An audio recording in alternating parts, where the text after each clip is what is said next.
Hello! Welcome to our fifth and final video in the history of Christianity. I'm Matthew Hoskin, and let's start our adventure from the year 1700 to 2020. What do we usually imagine about the history of Christianity from 1700 until today? Usually, something about it being mostly a Western European affair in 1700, and then a truly global faith today. But of course, we know that this is not entirely true. It may be that statistically, the majority of Christians in the world in 1700 belonged to Western European strains of Christianity, whether in Western Europe or in their colonies and missionary efforts abroad. But the Christians of Egypt, Ethiopia, Armenia, Georgia, the Ottoman Empire at large, and elsewhere in the Middle East, not to mention the Mar Thoma Christians of India, were still there. Indigenous believers whose faith had been handed down from one generation to another since at least late antiquity, and in some places from the days of the apostles. Nonetheless, from 1700 to 2020, spiritual descendants of Protestantism and Roman Catholicism spread throughout almost the entire world, moving from colonial to indigenous movements, with most Christians today living in the global south. Indeed, in this same period, the old Christendom has died. All sorts of factors have influenced the decline, not only in church attendance, as could be seen long ago in some places, but also in belief. As I said in video 1, the Anglican Church of Canada, for example, is on a downward trajectory. If the rate of decline continues, as it is right now, there will be no members of the Anglican Church of Canada by 2040. Christianity was never white man's religion, and it is less so today. Dr. Gina A. Zerlo at Gordon Conwell's Center for the Study of Global Christianity recently posted "The World as 100 Christians." We're going to put the graphic up. And here's what she says. If 100 Christians represented all of global Christianity, 67 would live in Asia, Africa, Latin America, or Oceania, while 33 would live in Europe or North America. Most would be found in urban areas, 65, as opposed to rural, only 35. Linguistically, 16 would speak Spanish as their mother tongue, 10 English, 8 Portuguese, 5 Russian, and 3 Mandarin Chinese. Most, 64 of them, would be between the ages of 15 to 64, while 26 would be under 15. 11 Christians would be illiterate, and 35 would have little to no access to secondary education. Roughly half of Christians would have access to the internet. 14 would have no access to safe water, and 5 would have malaria. Most Christians, at 79, would live in countries with moderate to high corruption. 35 would live in countries with low development.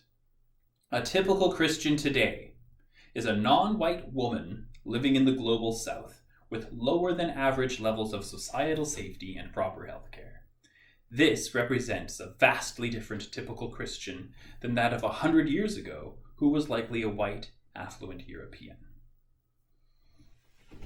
So today, sticking to the spiritual disciplines and the expansion of Christianity, let me look at only 3 topics as usual: Methodists, Russians, and Nazis. Let's go. One of the problems facing national churches is that they're respectable. There were 17th century nudist Quakers, but nudist Anglicans are a fairly recent phenomenon. Time and again, people like Jeremy Taylor in the 1600s, and then William Law, author of A Serious Call to a Devout and Holy Life in 1729, felt it necessary to remind fellow Anglicans that Christianity was a serious business, and living a life of ease and luxury that neglected prayer, worship, and acts of mercy was not what Christ had called his disciples to. The same year that Law published the Serious Call, some young men at Oxford formed what they called the Holy Club. This was the foundation for what would become the Methodist movement, and one of the Holy Club's founders, John Wesley, would go on to be a Church of England priest, missionary, and popular preacher, along with his brother Charles and George Whitefield. Although Whitefield would not be part of the Methodist movement, he was instrumental in the Great Awakening in what is now the United States. These Anglicans were originally called Methodists as a kind of insult, that they were so methodical, that there was a method to their spiritual lives and their pursuit of holiness. "Oh, you Methodists!" They began to wear it as a badge of honor, as they sought on the one hand to reinvigorate the spiritual life of the Church of England, and on the other, bring the Christian gospel to the unconverted. Due to a number of factors, in 1788, the Methodists began walking apart from the Church of England, although John Wesley resisted and denied this, and no distinct Methodist church really emerged until after his death. What makes John Wesley an interesting character is the fact that he was clearly possessed of an evangelical fervor, such as we might recognize in many people descended from the Methodist movement today, but he was essentially a high churchman, devoted to the life and worship of the parish church, to the liturgy and to the sacraments, whereas his colleague, George Whitefield, had little interest in what went on behind the church doors, being more concerned with evangelism and lost souls, doing what eventually came to be called revival meetings. So, for example, thinking of John Wesley, in stark contrast with many evangelicals today who trace their heritage to him, Wesley was devoted to the Holy Communion. He recommended churches hold communion services weekly, which was not as widespread a practice in the Church of England then as it is today. And he himself received Holy Communion every day for the 12 days from Christmas to Epiphany. He preached a sermon called "On the Duty of Constant Communion," and co-authored an entire book of hundreds of hymns on Holy Communion with his brother Charles. At the core of their ongoing experience of hearts strangely warmed, as he put his own conversion experience, that the root of their ongoing holiness and devotion to Christ was the Eucharist. John Wesley, in his sermon, "The Means of Grace," says that there are three chief means of grace: prayer, reading scripture, and receiving Holy Communion.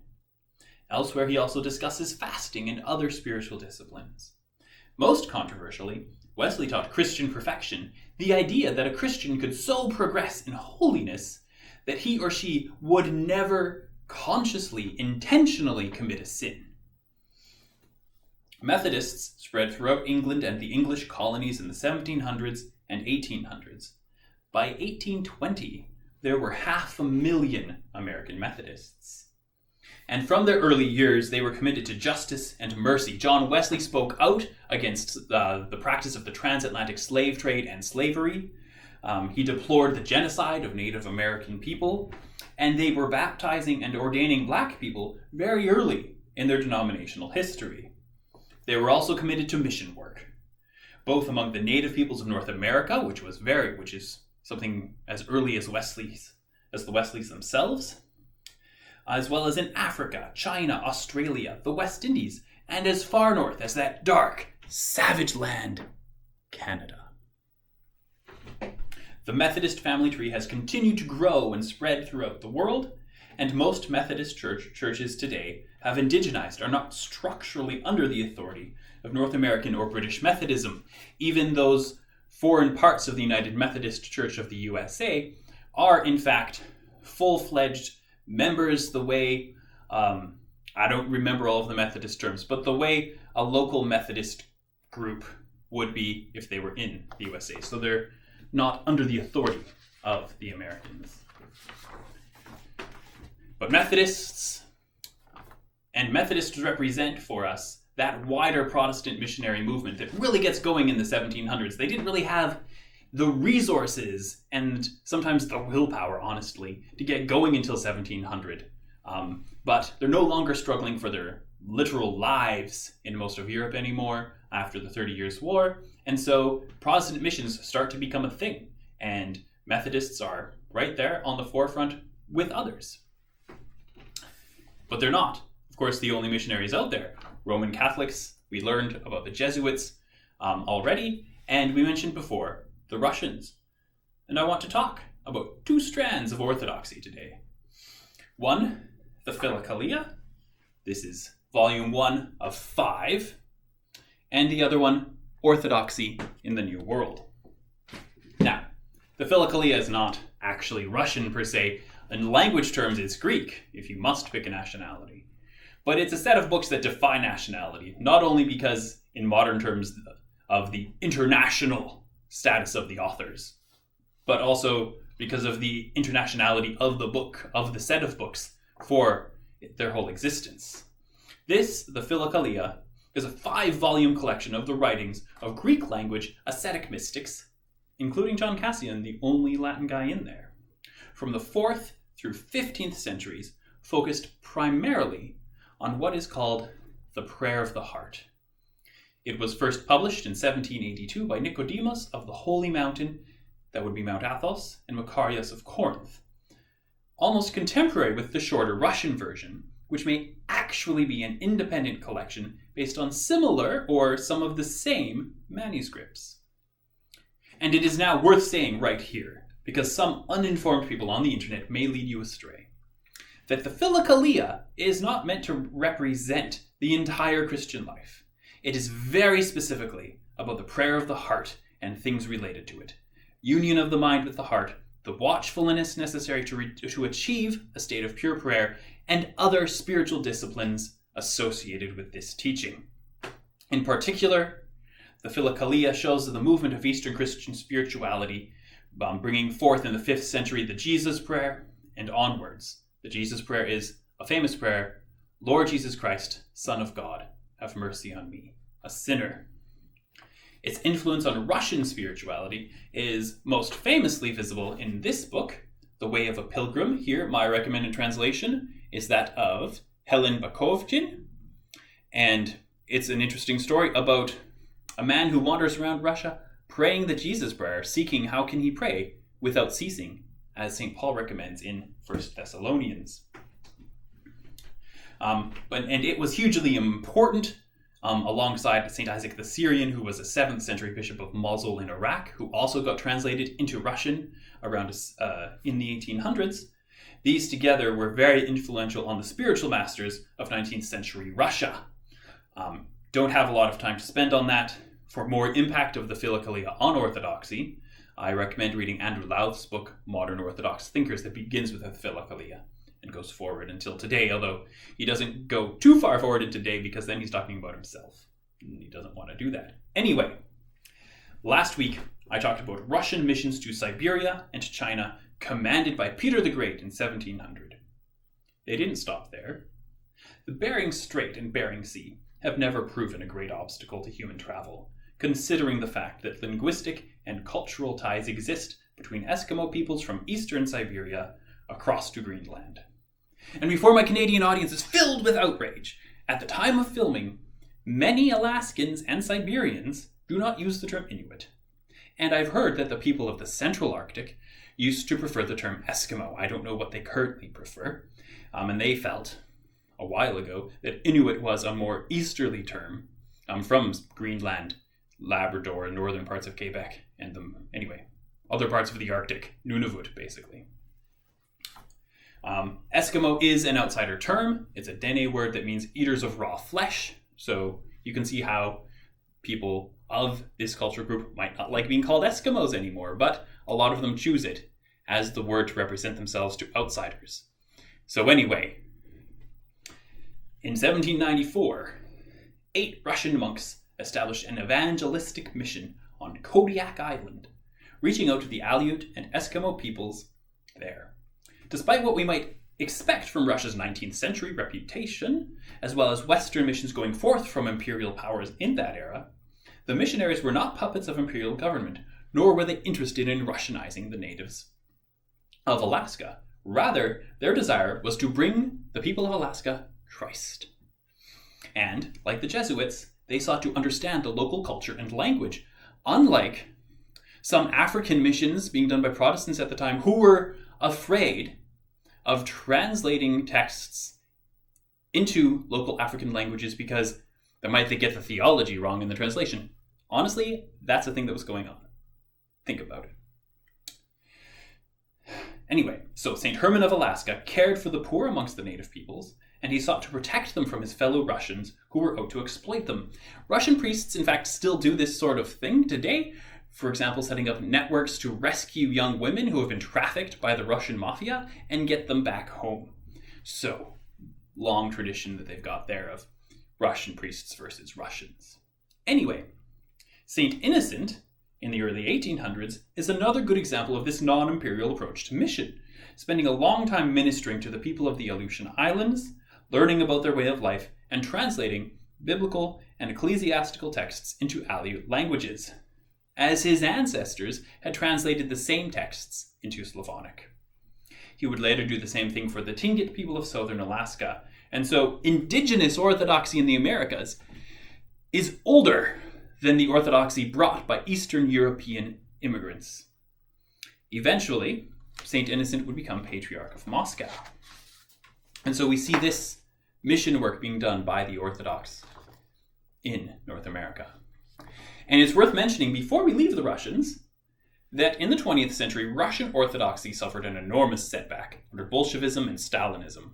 Yet perhaps this was to Orthodoxy what Herod's persecution of the apostles in Jerusalem that we read about in Acts was. A catalyst to new movement, particularly bringing some great Orthodox thinkers to Paris, London, and New York.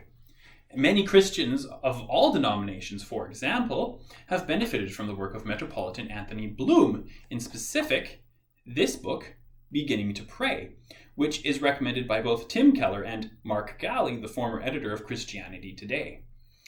And Metropolitan Anthony was, in fact, one of these Russian exiles living in Paris and then later on in the UK. So even catastrophe can further mission. So now on to another 20th century catastrophe, Nazis. One of the disturbing facts about Nazi Germany is how the demonic nihilist philosophy of Nazism took root among so many well-educated professing Christians.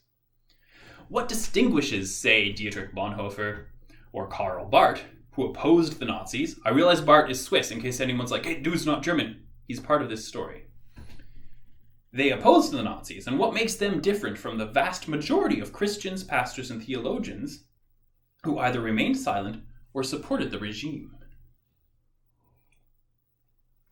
What separated the signatories of the Barmen Declaration, a document protesting the German Christian movement, drafted in part by Barth, signed by Bonhoeffer, from the rest of the German-speaking church leadership? As I've noted before, we can't peer into the hearts of our nearest and dearest, let alone those of other times and cultures now dead. I do wonder, though, if Bonhoeffer does not provide the foundation for an answer to what separates the sheep from the goats in Nazi Germany in his book, The Cost of Discipleship. In this book, Bonhoeffer throws cold water on the easy piety that had arisen in German Lutheranism, and no doubt the Christianity he had witnessed in the USA. A falsely reductive understanding of justification by faith alone had crept into Protestantism, and the tension between the commands of the Savior, deny yourself, and the true freedom of a Christian born from such denial was dropped. Luther's love affair with God had been replaced with pious, easy churches. Bonhoeffer gets at the very foundation of what it means to be a disciple of Jesus, stripping it back to its purest essence, being a student and follower of Jesus, nothing more, nothing less. The disciple of Jesus is not committed to a cause, to a doctrine, or to the Bible. Ultimately, no. The disciple is committed to Jesus Christ himself. And this is discipleship. Its essence isn't even the spiritual disciplines. You can be an ascetic, practice the spiritual disciplines, and still be enthralled to the world, the flesh, and the devil, as Luther had discovered himself in the early 1500s. Bonhoeffer chose the path of costly discipleship and decided not just to try to slow down the runaway carriage of Nazism, but to be a spoke in the wheel, try to stop it altogether. And a spoke in the wheel is his own phrase, and it is the title of my friend Dayspring MacLeod's young adult novel about Dietrich Bonhoeffer. He believed that standing up to fascism was part of his duty as a Christian in his position. On April 9th, 1945, Dietrich Bonhoeffer was hanged for treason. He weighed the cost of discipleship, and he knew it was worth it. The Ten Boom family is another example of people resisting the Nazi culture of death. Caspar ten Boom was a Dutch Reformed watchmaker in Haarlem, that's Haarlem in the Netherlands, after which the American Haarlem is named, during the First and Second World Wars. As early as 1918, the ten Boom family was engaged in acts of mercy towards the poor of their city, including fostering local children. They also had good relations with the local Jewish population, and Caspar believed in treating the Jewish people of Haarlem with respect. Caspar's daughters, Corrie and Betsy, both had post-secondary training in biblical studies. Corrie helped run a youth club and provided religious instruction to young people. Corrie ten Boom, in fact, was also the first woman licensed to be a watchmaker in the Netherlands in 1922. Here we see that Christians who were already devoted to mercy and to study of the scriptures stand up for justice when the time comes. During the Nazi occupation of the Netherlands, Caspar hid Jewish people in his home, using a hiding place, hence the name of Corrie ten Boom's book and the film based upon it, behind a wall in Corrie's room that could hold 6 people. When the Dutch resistance became aware of their activities, they had an architect improve and enlarge the space. Eventually, however, the Gestapo raided the home, arresting 35 people, including the entire ten Boom family. Even Corrie and Betsy's brother Willem, who happened to be visiting that day, and numerous other people who passed through over the course of the day of the arrests. The ten Boom family's efforts are estimated to have saved the lives of 800 Jewish people. The faithfulness of a single family to love their neighbor had that great of an impact. Caspar ten Boom, 84 years old and faithful to his God until death, died in prison 9 days after arrest. Willem's son developed tuberculosis in prison.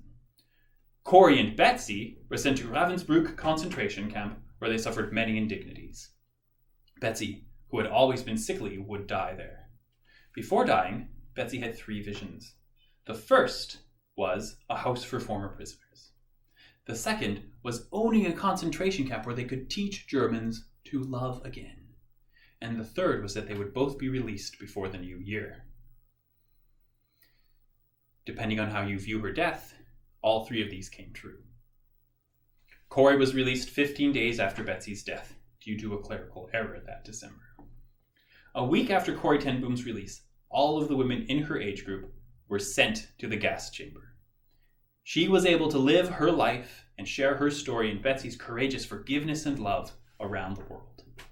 Years later, Corrie ten Boom was giving a public lecture on forgiveness in Munich, and she couldn't help but notice in the crowd one of the soldiers from Ravensbrück, a man who had made her and her sister and other female inmates parade around naked in front of him. He approached her after the talk and told her that he had since become a Christian, and he begged forgiveness. Ten Boom stood for a few agonizing seconds that felt like an eternity. She had no desire, no will, no want to forgive this man who had dehumanized her, who had inflicted such pain and sorrow on her and on her poor sister. She prayed for the will to forgive, that forgiveness is an act of the will. It's something that you choose, and asked God that the feelings would follow. And thus she was able to take the hand of a repentant Nazi who had humiliated her and participated in that demonic, dehumanizing system, and forgave him. She died on April 15th, 1983. And that story about Corrie ten Boom is what this vast sweep of 2,000 years I have taken us through is all about. At one level, sure, it's about the expansion of Christians and churches and individuals professing the name Christian. At another level, it is about the practices that Christians follow that help characterize them. But really, it is about lives transformed by the good news of Jesus Christ. And of course, the transformation of lives touched by that good news is the end goal of the disciplines, as well as the result and driving force behind the expansion of the church. I have left out many stories of lives transformed, including some of my favorite characters, people like Leo the Great, subject of my PhD dissertation. Some great monks, nuns, missionaries like my Uncle Steve. You can read his biography, The Benefit of Steel, The Life and Times of Dr. Steve Foster, by none other than my brother, Michael Hoskin, available on Amazon. That's a good plug. They deserve to have their stories told time and again. But I hope that I have shown you something not merely interesting, but challenging and inspiring as well, especially now in our post-secular age, after the sun has set on Western Christendom. Thank you very much.